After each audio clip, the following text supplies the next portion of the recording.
Okay, today I'm going to do a really quick build description and review of Lone Star paired with an LMG, four-piece Lone Star using an LMG, especially with this G36 nerf of 15% that hit this morning.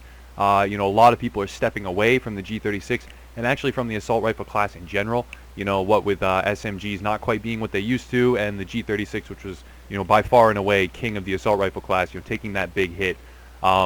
People are looking for an alternative. They're looking for something to turn to. Now, I really like doing a lot of damage really quickly with huge critical hits. The G36 offered that, but I'm going to offer today an alternative to that. Maybe not quite on par with what the G36 was, but still a very strong build, I feel, especially for PvE.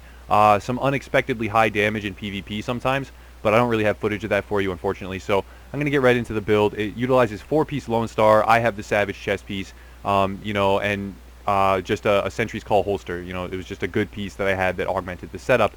But you can definitely run, four-piece Lone Star with two-piece TAC, maybe, possibly two-piece Final Measure, for that EDR. There's a lot of different two-piece combos, or for instance, Savage Gloves and Reckless chest piece, maybe the Vigorous chest piece, Savage Gloves. So again, anything I say on this build, take with a grain of salt. You can do your own customization very easily. It'll be really good for you. And there's a lot of different, possible combinations to use with the four-piece Lone Star. Now I'm going to get right into it and talk about each of my gear pieces, then my gun, and specifically why I'm choosing what I've chosen. And then I'll show some gameplay of what it can achieve, how competitive it is, and overall how effective it is, maybe some drawbacks and things like that. So getting into it, I start with the Savage chest piece. Now I'm using this because it's a really great base weapon percent damage pairing with the fact that LMGs have this 30% damage to targets out of cover mechanic that was instituted with the patch. So I'm stacking a lot of different percent weapon damage bonuses on top of each other to give me a huge base damage pool, which lets me crit for a lot higher. So this is a really strong Reckless chest piece with a lot of firearms, some stamina mods with armor to help me hit that armor cap. I should have rolled better armor on my gear, almost 700 here, so that's really nice, but across my gear I don't exactly have the best armor rolls. This gear is not min-max by any means, so anybody with better individual pieces can achieve better results with this build, and it's actually extremely strong from a team standpoint. I recommend pairing it with someone who's running Sentry before anyone says, oh, Sentries is so much better, why are you using Lone Star? When paired with someone running Sentries, this can actually achieve a really great damage output and just augment the team composition really nicely. So this chest piece has Reckless, as you can see, exotic damage resilience, which is nice, not imperative but nice, armor, which I do believe is imperative to the build composition, and ammo capacity. That's really good when paired with the Lone Star. You're not really going to need to switch your gear in order to get a huge amount of ammo like a lot of people need to. With this build, you can just go right to the restock station, pick it up, and then keep moving, especially in underground missions where time may actually be of the essence, considering some of the modes that have, timers that tick down. Turret health, that would be much better served, something augmenting the skills that you like, but it gets the job done. It's not really relevant, but it's not going to hurt you either. Stamina mods with armor to help me achieve that armor cap, and that's a double slot mod chest piece, as they all are now. So moving on to my holster, and then I'll talk about the four-piece Lone Star. Sentry's Call holster, just really great rolls across the board and a nice armor roll with pulse critical hit damage. I will be running pulse most of the time, and it's really nice to have that, and especially with these, the good stamina roll, the good electronics roll, and above 700 on firearms, helps me achieve all the different, stat points that I need. So now I'm going to be talking about the four-piece Lone Star. Now, first things first, from the four-piece Lone Star, you are going to get 1,000 LMG damage. Now, that's a really good boost. It's not critical or anything, and before the patch, it actually didn't matter at all. But after the patch, it actually helps quite a bit, especially when you're going for that really high base damage and then getting the 30% on top of it. So percent weapon damage stacking is actually a really great mechanic that I'm looking more into every day, and I'm going to try and do my best to cover that in a really positive way. So this backpack has, a really great firearms roll. It has in it a firearms mod with critical hit chance. I do want to rely somewhat on critical strikes in order to, get my damage higher. Has a really great skill power roll. Burn resistance is nice, not imperative, and then support station range and seeker mine damage, not really relevant. Those could be much better. I've ticked off all the bonuses, and when I holster the weapon, it regains full ammo. So that's another reason why I have this. Since the LMGs have such a long reload time, and I'm not using something like three-piece Firecrest, so if I really did have to stay in cover during that entire reload speed, especially with the M60 that I'm running, it wouldn't really feel very good. So, holstering and being able to fire all the time is a really great bonus, and I do like the Lone Star four-piece quite a bit. I think it's a little bit underrated.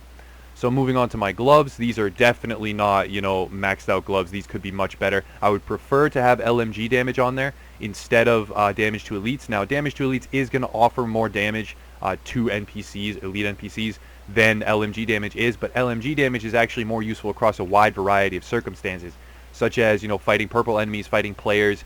It's going to be useful in PvP much more. Damage to elites is actually a dead stat in PvP unless you're encountering elites during the combat.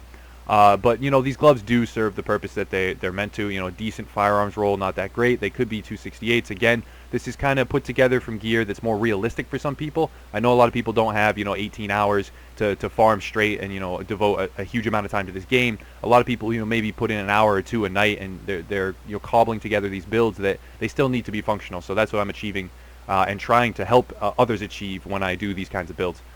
Turret damage, not relevant, doesn't really matter. Moving over to my mask. On the mask, I have got damage to elites. I would prefer that very greatly to be skill power. I think skill power in the mask and the backpack is imperative to pretty much any build, but, you know, it is going to offer me a nice damage boost, especially in NPC combat. And if you do, you know, want to prioritize farming the underground or something like that, this may actually be the stat for you. It has a nice big damage boost when you're in combat with elites. It's a great stamina roll on the mask. Scavenging, you know, not really crucial or anything, but it's nice to have.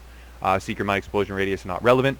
And then a stamina mod with armor, again, to help me achieve the armor cap so that I can have, you know, it does look like I have fairly low toughness on this, and with reckless that is actually a little bit lower. I take increased damage, but I feel like if you're smart and you play well, toughness isn't exactly the most relevant stat. If you're behind cover in the right circumstances, you can dish damage, you're not going to receive much of it, and if you just play smart and play the game the way it was intended to be played, cover to cover, you know, really poking your head out and then unloading some shots and getting back behind and healing and things like that, strategic more than just, you know, brute force, I do feel that this toughness is plenty to achieve the goals that I'm trying to achieve. So going down to my knee pads here, I have damage to elites on those as well. It's a nice PvE build because I've stacked so much damage to elites, but this was not intentional. I actually should re-roll this to critical hit damage or armor. It would free me up to use, you know, mods that have skill power on them or something else rather than armor. But, you know, as it stands, it's 6% damage to elites. It's not a great stat to have on your knee pads. I'm sure people have much better knee pads than these. Decent stamina roll, but nothing really special at all. And then down here, firearms mod with critical hit chance. That could be, you know, skill power, something else.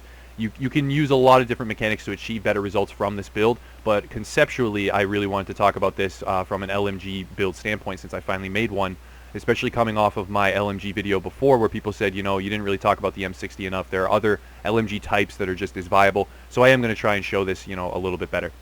That's my knee pads there. So now I'm going to move on and talk about the gun and, you know, why I've chosen this one. So this gun has 12,000 base damage right here, factoring in things like Reckless. It's got that additional 1,300 under it from the magazine that I've modded it with. As you can see down here, the magazine is weapon damage and rate of fire. I feel like I'm free to do this because the magazine is 100. That's really nice. RPM is quite low, but when augmented with the magazine, it gets up to 644, which is nice. You know, again, it's not really competitive with what the G36 was, but, you know, when you are getting that 22% damage to targets out of cover, you know, it's somewhere between 20 and 30. This is quite low. In terms of that damage to targets out of cover, but 22% damage to targets out of cover, let's call it 20% for the sake of math. 20% on top of the base damage here is actually going to be something like, you know, an extra 2,400, you know, maybe a little more. So adding that on top, you're going to achieve, you know, comparable base damage to what the G36 was, even a little bit higher in most circumstances, and people with more min-max gear are going to achieve much higher base damage than what the G36 was. Now, I've rolled capable on this because it really helps with the handling. Using your skills constantly is a really great thing that allows you to have more stability initially when firing the light machine gun. Now, the light machine guns get more stable over time. I was corrected about this in a previous video, and I wanted to address it. They do get more stable over time, but capable helps you in those initial few bullets to have much more stability. So popping a skill and then starting to fire as capable wears off, you're going to have plenty of stability. You know, have built up from the weapon itself. Even if you're going to fire in short bursts, just pop a skill and then fire in short bursts. And with all the mod slots that the classic M60 has, there's plenty there so that you can, you know, mod it in a way where it's plenty stable and plenty accurate. It's really nice. I have destructive on there from a PvE standpoint because it's very useful. Again, there was some comments on the talent, you know, breakdown that I did about how destructive is extremely useful, specifically because of how much of enemy NPC health is armor. And I do agree that that's actually a very valid point. So shout out to everyone who, you know, put in their 2 cents about destructive. That's extremely valid, and I'm incorporating it into this build right here because of how valid that feedback was. Fierce in the third slot. I would prefer this to be capable. Percent weapon damage increases is going to be really nice, but at the same time, you know, it's Fierce works, critical hit chance, critical hit damage. I've built those into this build, you know, handsomely, and it does pair very well with the mechanics of the build. So that's the M60. Other than that, I have this M1A, great base damage, deadly, accurate, and prepared. I'm not really going to discuss the M1A. That's not what the build hinges on, but it is nice to be able to go to a secondary weapon that has great range and just pump out some high damage critical strikes on the head. And every time you switch weapons, it is reloaded because of the Lone Star, mechanic. So I'm going to go over to my skills. Right now, what I'm running for skills is Pulse and Heal with Overdose. I like both of these. I think the Pulse is a great, modification to any, existing damage dealing build. It helps you quite a bit, gives you burst damage, especially when I'm doing this quite frequently, triaging my teammates and stuff like that. And in the end, I'm getting a huge damage boost from it as well, so it's really great to run. And I have high enough skill power to take advantage of, the critical hit chance and damage in a really positive way. So then I have First Aid Heal with Overdose right here. I pretty much run that on every build, for the burst healing aspect, really solid. Going over to talents, I run Critical Save to make myself more tanky, makes those medkits worthwhile when you're using them. I'm going to be using Strike Back, reach low health to reduce active skill cooldowns by 20%. That's nice. When it does proc and reduce those cooldowns, it is super helpful to have you heal back faster. On the move, which is going to make you more tanky if you're in a run and gun situation, especially against things like shotguns. If you do get that first kill on the first shotgun, the 30% damage reduction is going to help you survive the second one. Really useful talent right there. And then One is None. Now this has a really great effect with LMGs because you have so many bullets in the magazine. You're going to be hitting headshots a lot of the time. Specifically, you're probably always going to be aiming for them. And when you're hitting these headshots with this giant magazine, it really just extends how long you can fire. Now with Lone Star, it's not really a big deal. You can just shoulder to reload. But it is a helpful thing when you get really low in the magazine, but it actually extends a lot longer than you were expecting it to, oftentimes allowing you to kill the enemy that would have dropped you had you not had those extra bullets. So I find that it's a very valuable talent, and I like it a lot. So I'm going to throw it over to the gameplay, talk a little bit, and we'll discuss how the build functions. Okay, so one thing that I wanted to cover really quickly about Lone Star is that in heroic or challenge mode or even hard underground missions, there's a modifier called Waste Not Want Not. Now when you reload your gun with Waste Not Want Not active and you actually have bullets still in your clip, those are taken away from you rather than put back into your ammo pool. Lone Star completely overcomes this, so that's just one other reason why Lone Star has actually gained some utility since the patch.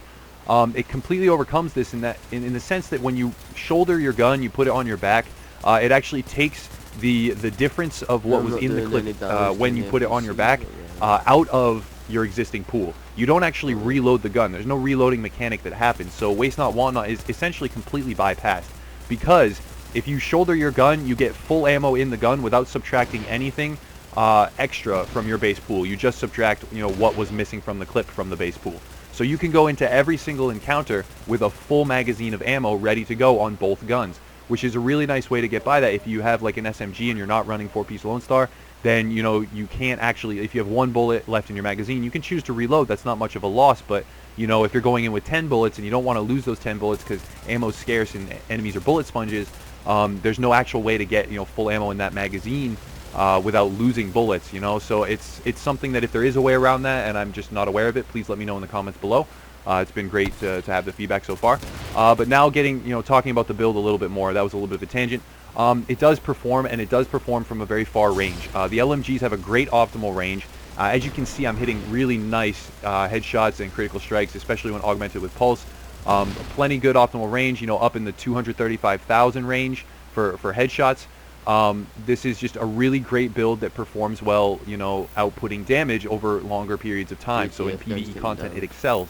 If you pair this build with someone who's running Sentry and has, a talent for marking enemies, you're going to get an even increased yield in terms of per bullet damage. It's just going to turn out to be fantastic. You can melt enemies, you have a huge clip, you can move from target to target doing massive amounts of damage. It's really nice, and when you are getting that extra 22% from my LMG, but could be more in other instances, it is really good. So really high critical strikes, comparable if not more than what the G36 was, lagging behind a little bit in RPM, but functional and competitive just the same. And I do really enjoy it. It's a fresh take. I'm getting really tired of using the same old meta build, so I really try to innovate and experiment. And Lone Star's been around a while. It's not brand new, but I think that it's revitalized with this patch, and there's a lot more potential for it, especially with the buff that LMG's received. So I like this build a lot. It performs quite well. Blind fire is nice. As you can see, good critical strikes. I am lagging a little bit in this video. I apologize about that, but it is happening. But great critical strikes there. I'm in smart cover. Any more % weapon damage bonuses, such as booster shot, such as Sentry's Call, such as a really great pulse, anything like that is going to really boost your damage output. I'd be interested to see what people can achieve with this build down in the Absolutely. comments below. Let me know if you can build an LMG build that pumps out way more damage than this. I'd really like to hear what that is, because I think there's a huge amount of potential with this build for just massive, shredding builds that can just tear through NPC content like it's nothing. That's going to be about it. I'm going to wrap it up there. This video did go on a little bit longer. I am shooting to lower the amount of time it takes for me to describe these builds, but at the same time, I really like the fact that I never use a script. I try and go off the cuff, speak, just stream of consciousness about the game, about what I feel works, what I feel doesn't work. And then there's a few things for me to cover at the end here that's going to, bring the video length a little bit up. So the t-shirts are still up right now. You feel free to order one. There's going to be a link in the description. They're going to be up for a few more days. I think they're really cool. We're trying to get to 75. Maybe we won't, but at the same time, we've already sold 10. It's already been way more than I could have ever hoped or dreamed for. It's been amazing. So anyone that wants to support the channel, go ahead and pick that up. Once it's gone, it's going to be gone for a while. I may not ever actually offer those shirts again in the future. So if you want one, now's the time. The second thing is that we've expanded the Facebook page to a Facebook group, and we're actually specifically trying to use this Facebook group. I'm going to zoom back into this build right now. We're trying to use this Facebook group to help players that don't have a squad to matchmake. So join up with the Facebook page and group right now. There's going to be a link in the description to the group, and post up there, post your gamer tag. Try and find like-minded players to party up with, to squad up with, and maybe complete some content faster, easier, and more effective. We're trying to create a really vibrant community. It's going really well so far. So a big thank you to everyone who's already joined, and I hope to see everyone who hasn't in there very soon. Let's see, if there's anything else I need to cover. There really isn't. Thanks to everyone that made the channel move with me. We're about to hit 4,000 subscribers, more than I ever could have thought. And actually, one last announcement. I have actually been offered 2 free microphones to test and then give feedback on by an indie development company. Those are getting put in the mail tomorrow. So everyone that has been saying, the mic isn't a great quality, there's some hissing and stuff, don't worry about it. There's 2 in the mail coming real soon. I'm going to pick the best one from there, give the company some feedback, but a huge shout out to them. I'll start to tag them in a couple of videos, make sure that people know where I got it, who's supporting the channel, and give them their due diligence. It's really great to have sponsors and stuff like that and see the channel growing. So thank you to everyone who's supporting. I really hope this video was helpful. As always, thanks for supporting, and have a nice day.